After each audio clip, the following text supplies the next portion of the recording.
Hey, folks, greetings from the Offensive Security Group here at Secure IT 360, coming at you with a new episode of the Cyber Threat Perspective.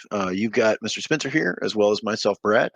And today we're talking about evading detection, specifically in the context of internal pen tests. And I'm sure we'll, uh, talk about why we use those things and, what their intentions are and stuff like that. But we definitely have the subject matter expert here, Spencer. You're the man on that, so I'm really curious Yeah. to see what you got. Yeah, definitely. So I put some feelers out on Twitter the other day of like, evasion versus bypass, and is AMZ a bypass or it is evasion?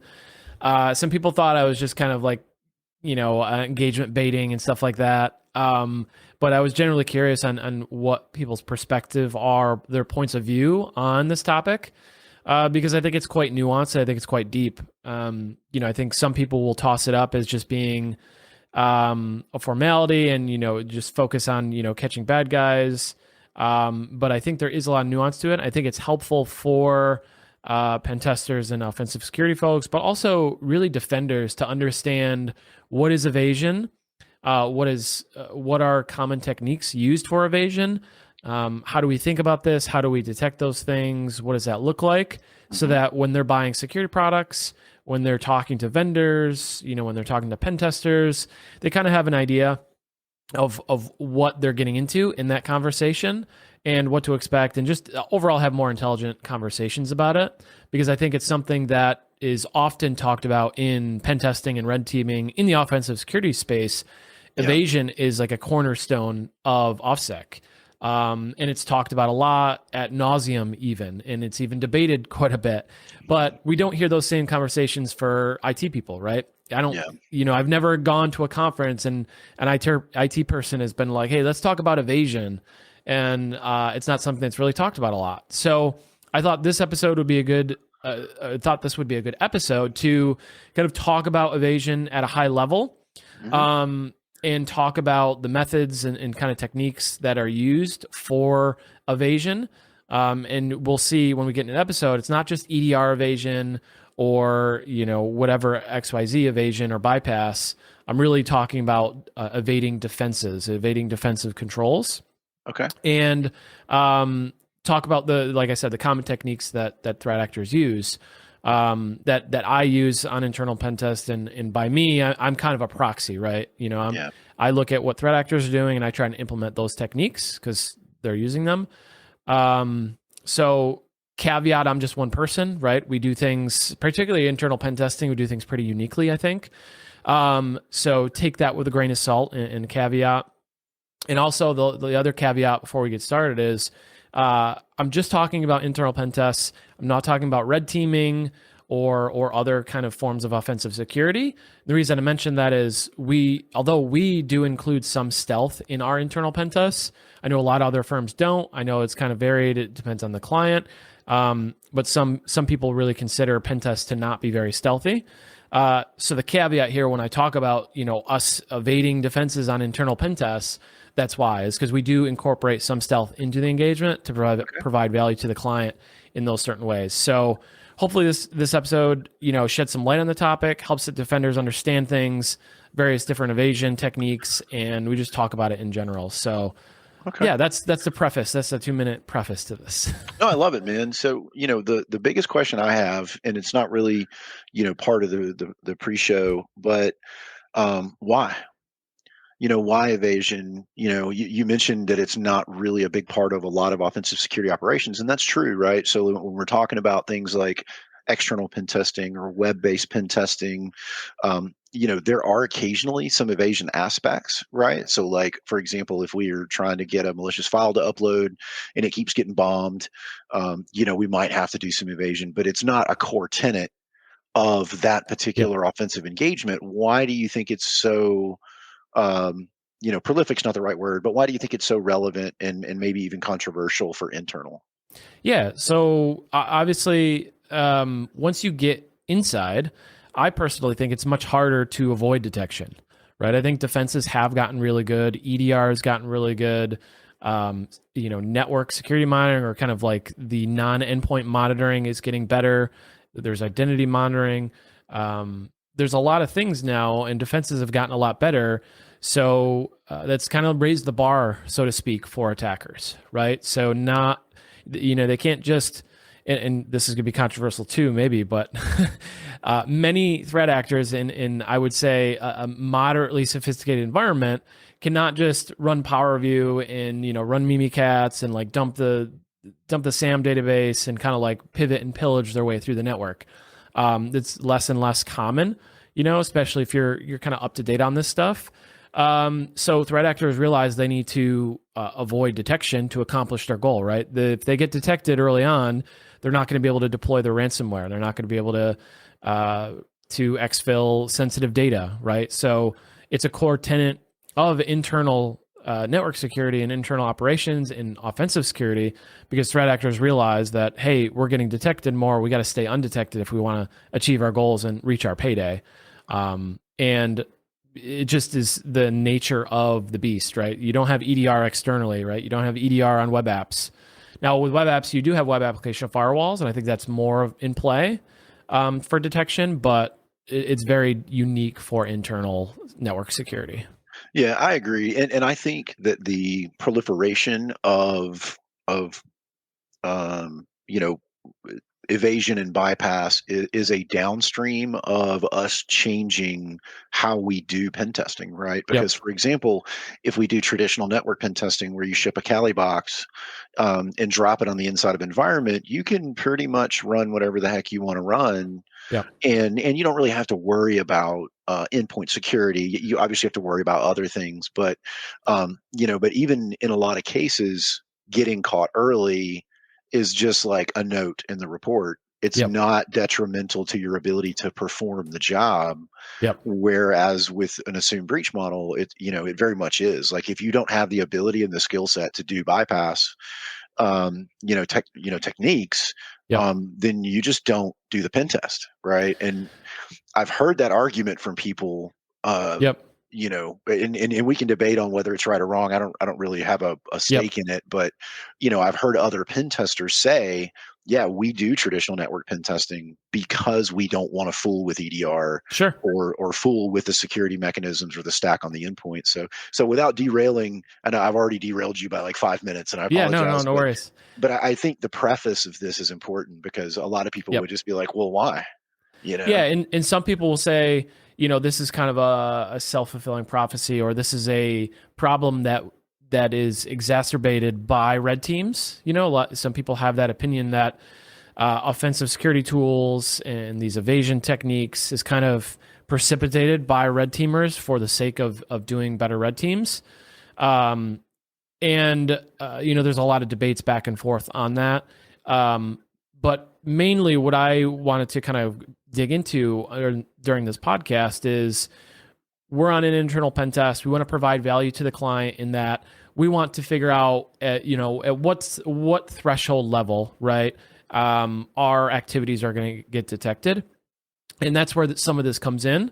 Some of this is out of necessity. Like some of the tools I've been using have been getting detected, like Pincastle. There are EDR vendors now that are flagging that. I was using that for years without kind of, it being flagged as quote unquote malicious.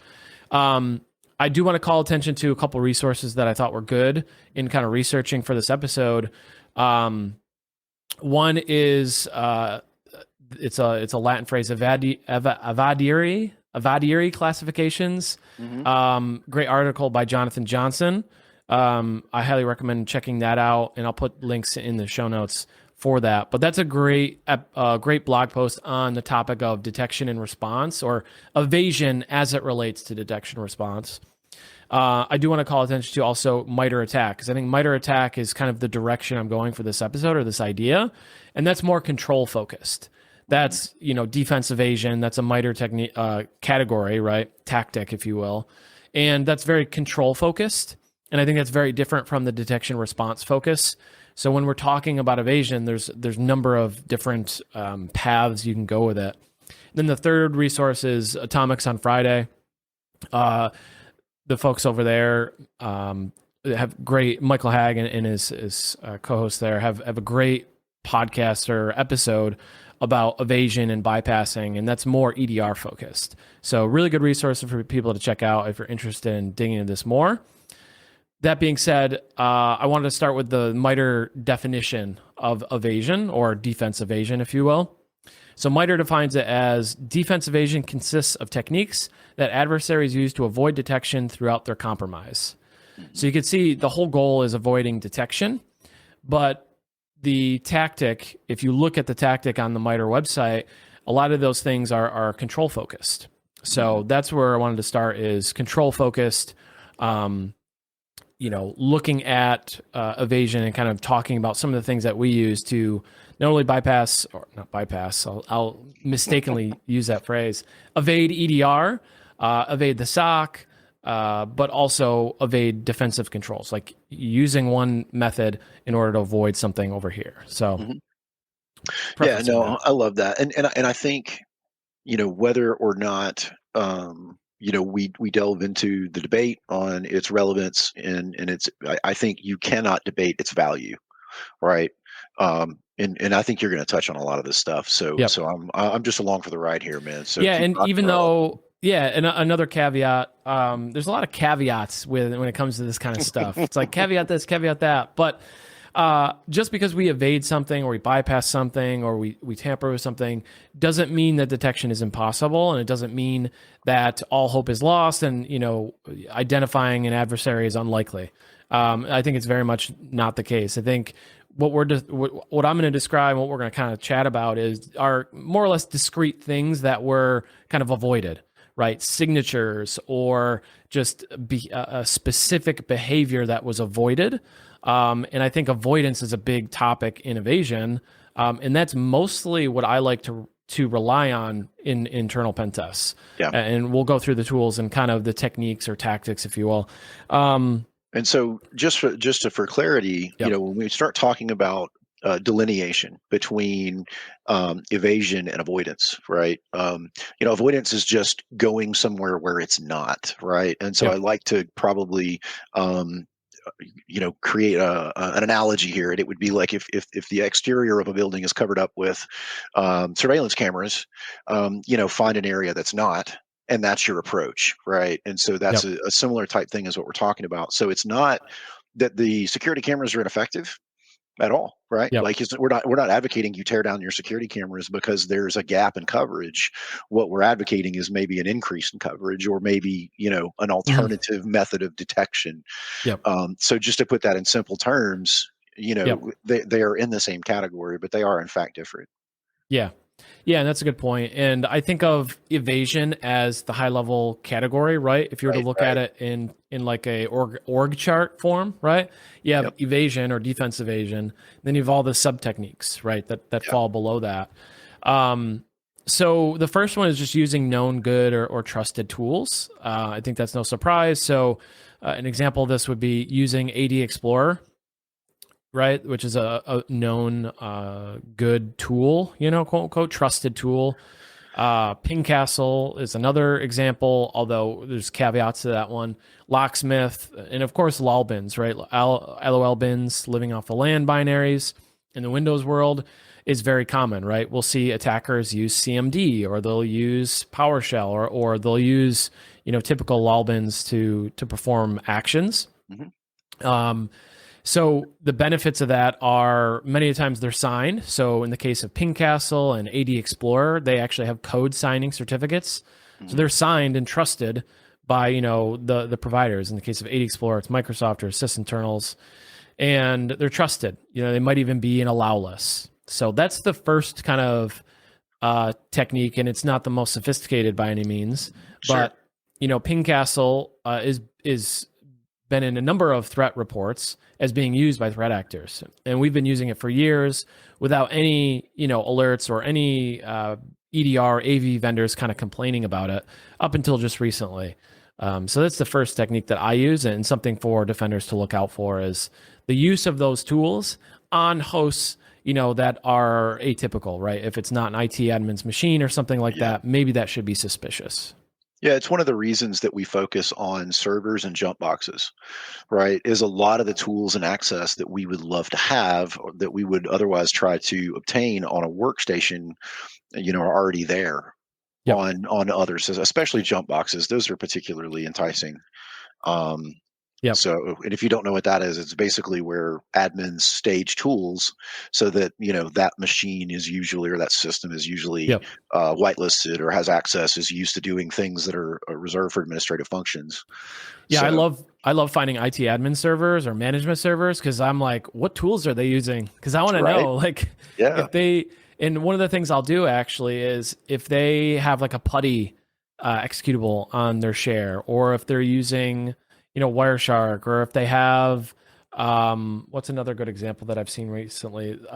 Maybe they have like advanced IP scanner or angry I IP was getting scanner. angry IP scanner, dude. We see that one all the time. Yeah, If they have it on their shares, it's like IT tools, right? Like I'll use it yeah, because chances, especially with angry IP scanner, like that one is very commonly used by threat actors. So maybe they've whitelisted it and they won't see that tool executing. At least maybe they'll catch the scanning, but maybe they don't catch the actual execution the of the tool. binary. Yeah, So yeah, that's a good one. The next one is I just kind of started messing around with just as of recently, because I was using AD Explorer, which again is a sysinternals tool for just looking at Active Directory. It's like the ADUC, like Active Directory users and computers yep. module there. It's like that, but AD Explorer built in and stuff. So, anyways, AD Explorer is now kind of getting signatured by EDR vendors because threat actors are starting to use it. So they're like, hey, maybe we should kind of identify this. Well, a cool trick that I figured out was you can open up binaries like AD Explorer in a hex editor, and you can go in and you can actually modify the strings within that binary. So for AD Explorer, I just replaced AD Explorer with something else, Mhm. and as long as you match the string length, it doesn't break the binary, and you can still use it. Now, it does break the code signature, Mhm. so you have to figure that out if you want to re-sign it or do something else with it or fake a code signing certificate. But if you just change the strings, you re-download it from the hex editor, and you run it, it typically works depending on how you've modified those strings and whatnot. But that's a neat trick that I have used to modify binaries that I don't have the source code to, like AD Mhm. Explorer. Yep, that's awesome. I love that. Yeah, that one was kind of neat and kind of a neat low tech trick. Initially, it was thinking of ways to get around the signature detection for it. I'm like, how can I do this? I don't have the source code. I can't recompile it and stuff like that. So I tried it and it worked. And I'm like, no way, this is Too cool. easy. And I love the simple stuff like that, right? I mean, I Yep. think when people, envision this topic, the topic of doing bypasses and Yep. evasion and stuff, they're thinking that we're out there encrypting strings and loading stuff into memory and doing and yeah, that's part of it. Yep. It can be, but in a lot of cases, man, it doesn't have to be crazy. Yeah. So yeah, Yeah, I love low tech solutions. And so for defenders, um, you know, looking for similarities in naming conventions. So something that I do often is I will change the name of the binary to like something that rhymes with it. And it's very obvious when you look at it, but it does break certain static signatures. So it goes back to what I said earlier of like kind of knowing your environment and knowing what programs and binaries should be executing on certain systems. And then, of course, with AD Explorer specifically, LDAP queries is a big one. So if you're able to yeah. monitor LDAP queries and see, and especially the volume of LDAP queries, you can begin to see some stuff that's happening that's suspicious on your endpoints. Yeah, and that's a commonality across a lot of the internal tools, right? Yep. Is having that, but I don't think that we find most Yep. clients have that level of visibility, right? Because if they did, it would be Yep. pretty early on that we would see alerts for that. Yeah, definitely. Yeah, if you can, if you're able to monitor LDAP queries or GPO queries, things related to Active Directory, and in turn, in put some sort of number to the volume that it's occurring, a lot of times you'll start to begin to see like, oh, there's a bunch of these LDAP queries, or a bunch of GPO enumeration happening very quickly in a short period of time. Maybe there's some enumeration happening that shouldn't be. Yeah, agreed. The other one is using bespoke or kind of single purpose tools. So, early on, years ago, I was using PowerView, still use PowerView today, but, I started out using PowerView, right? PowerView has a number of great utilities in it. And one of those that I like to use was finding shares. So they have a share finder. They have a function or capability to find, interesting files within shares, and you can check the access of those shares. So instead of kind of loading all of PowerView, which is a pretty big utility in and of itself, just using a one-off script that just does share enumeration or just looks for a specific file on a specific share or list of shares. So instead of using these bigger frameworks of tools, using smaller, like single purpose tools or scripts and one-offs to kind of achieve the same objective. Yeah, and you actually cover it in the next section, but even back in when I was doing internal pen testing, we would occasionally run into issues like you're talking about, and we would just strip out the specific functionality of the tool, which I guess is technically creating a different tool. Yep. But like you said, just renaming the function, a lot of that stuff will, or naming it functions that are normal administrative functions, like you said previously. Yep. That goes a long way even today. Yep, definitely. And there's a lot of benefits. Like a smaller footprint overall means less that you're loading. Like from a PowerShell perspective, it's less you're loading into AMSI potentially if you're not using an AMSI bypass. Less signatures for that AV EDR endpoint security product to key off of, and less to detect on overall from a code perspective. Mm-hmm. Yep. The next one, which is also kind of very common for me, is customizing off-the-shelf tools. So there's a number of awesome, amazing offensive security tools and pen testing tools, like GhostPack, Rubius, Certify are awesome. PowerView, you name it. Like there's the offensive security community pen testing, rests on the shoulder of all of the open source contributors. Like there's so many great tools. But a lot of those tools now, rightfully so, are getting detected, right? They're statically signatured. They're detecting some of the behaviors of those tools. They're detecting the function names or the parameters, the comments in those tools. So whenever I'm using a tool, I try to do a number of things, but specifically, renaming the tool, renaming function names, parameter names, removing comments. I'm trying to change the tool enough so that the things that the endpoint security products are trying to identify in that tool statically are no longer there. And it just helps me a little bit more to kind of skirt under the radar a little bit with just pure obfuscation. Yeah, and there are tools and frameworks that are dedicated to obfuscation of, for example, PowerShell scripts, for example.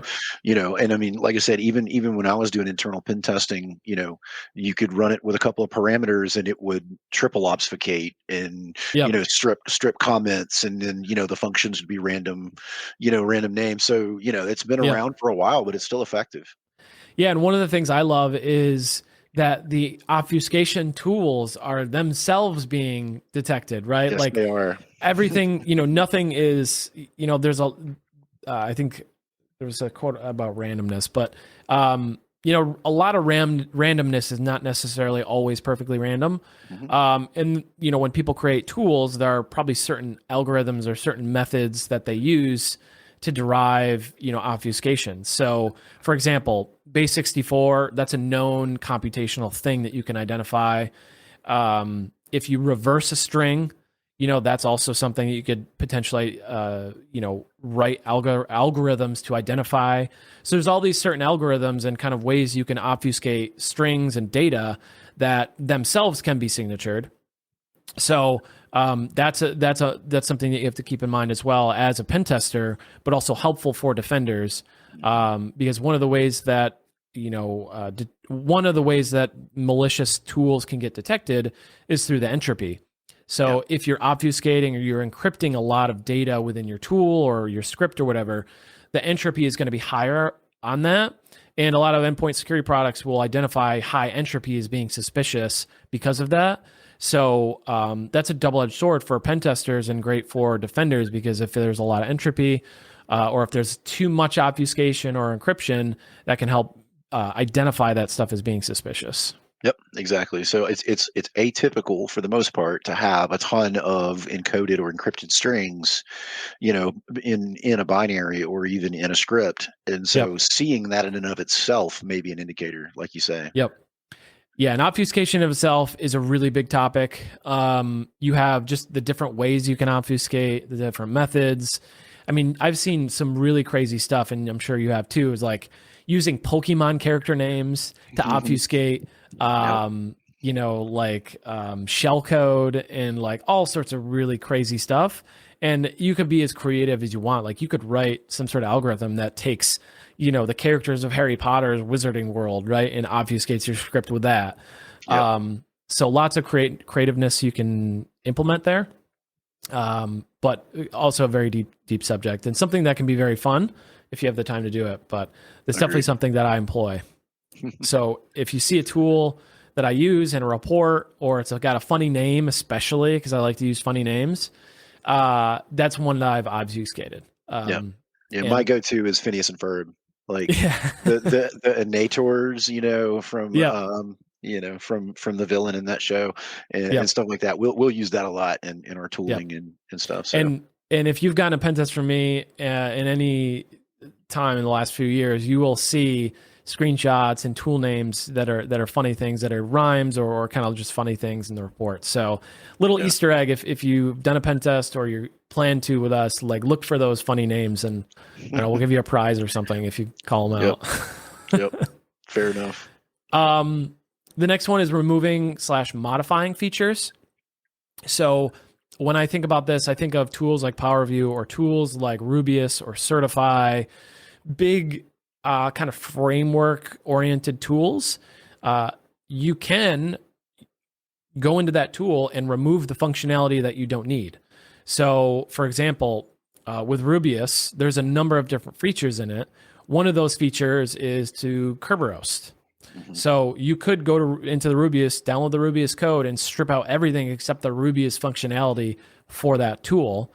That would be an example of this. So you get the full kind of benefit of that tool, or at least that functionality, but you get the smaller footprint. And then you combine that with like obfuscation or some other method, evasion method, if you will. And that can be really potentially very, very powerful for pen testers, offensive security people. Yeah, that's one of the things. So on a recent web app pen test, I was trying to upload a web shell, and the web shell functionality was actually getting pegged by the EDR on the web application server itself. And what I did is I went out and actually just grabbed an existing admin tool and stripped the functionality down. And when I uploaded that, didn't flag, and I was able to dump the running config and go from there. So similar style stuff is also valid in other offensive security engagements too. We do run into that from time to time on web type engagements. So and the next one kind of goes with the one before. The last one really is just customizing the tools, but creating custom tools yourself.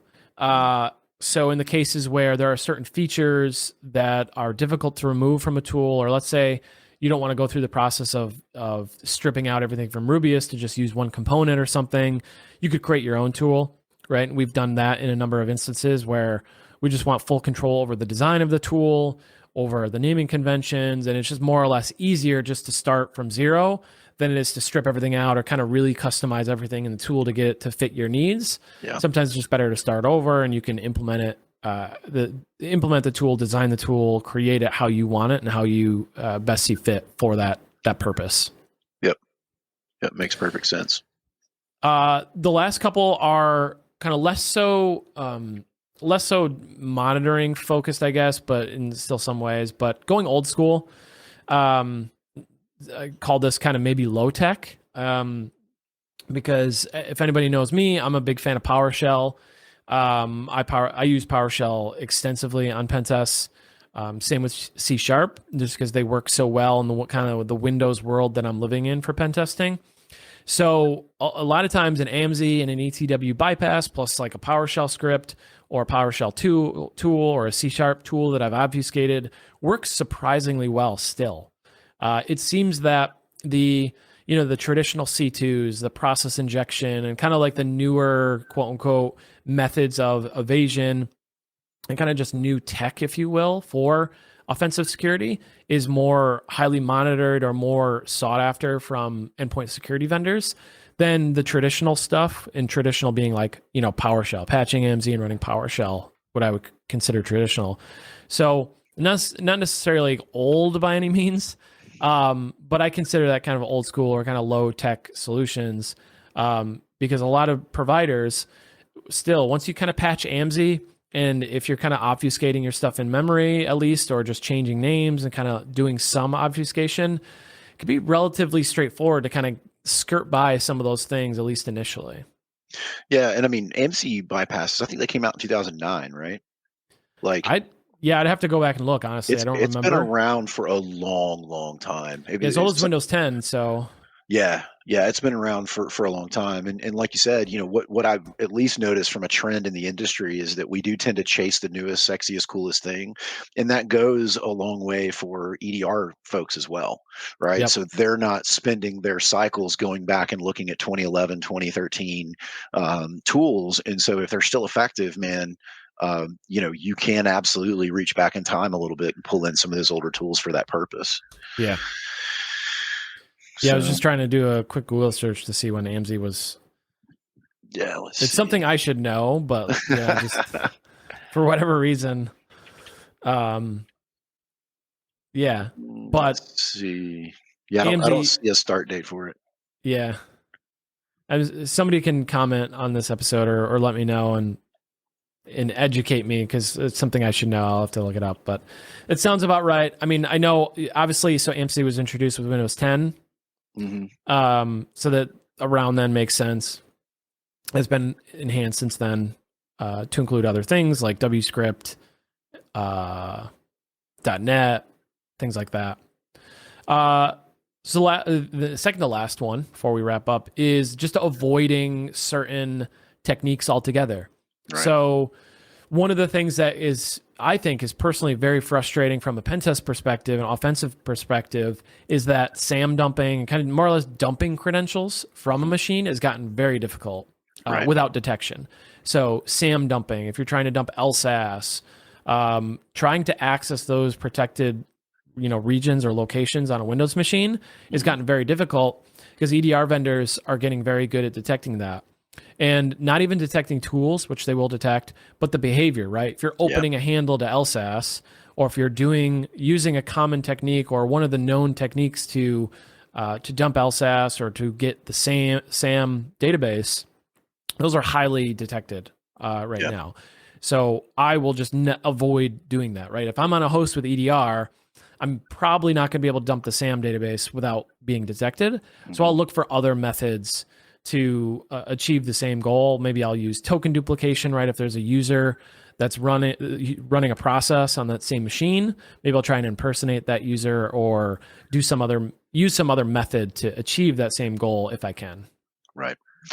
Yeah, absolutely. And like you said, a lot of these really kind of tried and true techniques that have been around for 20 years, like they are highly signatured. So, and there are other ways to accomplish the same goal. And I've noticed too, I don't know about you, but from a dumping SAM, the effectiveness and value of that has kind of decreased over time as well. Yep. Yeah. With if you're using LAPS, right, you're going to have a unique local admin password. If there's no other local account, that's not going to be super helpful to dump the SAM database. Exactly. LSAS, if you're on a workstation, probably not going to be super helpful because there really shouldn't be any administrator credentials on there. If there is, obviously that's a pretty high value target, but like I said, you could potentially use token duplication and steal a token from a process and then reuse that. And there are other methods that you could do, is like maybe steal Kerberos tickets, things like that are a little bit less detected, or that you have better tools to be able to kind of hide your tracks in that way. But agreed. with LAPS, And with good, tiered security or tiered admin administration, that is becoming less important on workstations, I'll say. Servers, different story, but at least like you're thinking initial access to Susie's workstation, it's not going to be super helpful, I don't think, early on. Yeah, agreed. And the last one is using PS remoting for lateral movement. This is something that I know some identity products have trouble kind of catching up on or just kind of identifying in general. But RDP, let's say, is more detectable for whatever reason. So in the case where I get administrative credentials or I crack an admin hash or I'm able to pivot in some way, shape, or form, maybe I'll use RDP, maybe I won't. But if the environment is well instrumented and things like that, if I know that RDP is probably going to get detected or other lateral movement techniques are going to get detected, PS remoting is usually a pretty good go-to for me because, again, it's built in. It's a known good utility to use, and it could be a good way to kind of hide my tracks, if you will, particularly if other administrators in the environment are also using PS remoting. It might not be that unusual to see that kind of activity in your environment, so it could be potentially hard to spot as a defender. Yeah. No, I love that. Just real quick from a defensive advice standpoint is when it comes to PowerShell, you want to know exactly where PowerShell is being used in your environment, restrict it, to administrators only, but also in the context of this discussion when it comes to PS remoting, you want to know if and kind of where PS remoting is happening so you can kind of baseline it in your environment, right? If you're an IT admin and the only place you ever use PS remoting is from your jump box or your admin machine to a server, then it should be abnormal outside of that. And that should be one way to kind of help identify that suspicious PS remoting usage. Yeah, and I mean, even more broadly, traffic profiling between workstation segments and server segments is something that's it's a lot of lift, right, to get there. But from a early detection perspective, it is absolutely cash money, man. Yep. Yeah, so that's been kind of a speed run, I guess. It felt like a speed run of some of the common ways that I use, or common things I use to kind of evade defensive controls during internal pen tests. These are obviously things that threat actors use, real cyber attackers use, which is why we like to use them on our internal pen tests. Not only does it make our lives easier and kind of like help us complete the pen test, but these are real techniques that threat actors are using. And, part of our job is to help emulate some of those techniques in our engagements to help defenders prepare for it, to help them figure out ways to identify that stuff, block it, that kind of thing. So hopefully this conversation has been helpful in that regard. I mean, look, in just referencing feedback from our clients with regards to this, they find a tremendous amount of value in our ability to avoid detection because it affords opportunities for other layers of their security stack to take effect, right? Yep. There's always a danger in putting a lot of stock into your EDR or a lot of dependency into what it can and can't do. And when we start evading and bypassing and avoiding detection by that, the question then becomes, what's the next layer, right? How are you detecting this? Are you detecting that lateral movement? Are you, monitoring Active Directory in a way that you can identify attack-based patterns? And so I think that's where the biggest value comes into play is being able to, determine how effective other security measures are for detection and blocking. So, and it's a good segue to other value-driven engagements for your environment if you're a defender for the client, right? Once an organization has a good handle on their internal, vulnerability management or vulnerability and misconfiguration posture, right? Like they've got the low-hanging fruit taken care of. They're pretty good. They just have a couple findings on their internal pen test. Once they get to that point, they're looking at other assessments to say, okay, internal pen testing now is not providing us the same amount of value. We're just finding a couple things here or there. We already knew about them. We're working on them. What else can we do to assess the security of our environment? And in my opinion, one of the next steps is kind of like the purple team, assume breach, more specialized, threat specific scenarios where we're saying, okay, let's emulate a stolen laptop or an SSO compromise or some scenario and work from point A to point B along that scenario instead of just doing, find all the vulnerabilities you can. It's more threat focused, It's more specific to the environment, to the client, and provides them a lot of value. And I think that's a one kind of really big selling point to the way we do the internal pen test is we include some of that purple team aspects of it, because we know one of the biggest questions clients ask is like, if something goes bump in the network, am I going to know about it? And we provide some of that kind of in the internal pen test so they can see, okay, we're good here. We got to fix all these things. And then when we get to it, we want to do more of this because we want to see like what gets detected, where, how, what, and all that jazz. So really important. Completely agree, man. Good stuff. Really good episode. I enjoyed talking with you about it. That's all we have time for you today, folks. If you are watching, very cool on YouTube, and also, it looks like a lot of you guys are checking us out on Spotify and other, audio only platforms, and we appreciate that. So, definitely like, subscribe, follow, all that good stuff, and spread the word. And we'll see you guys next week.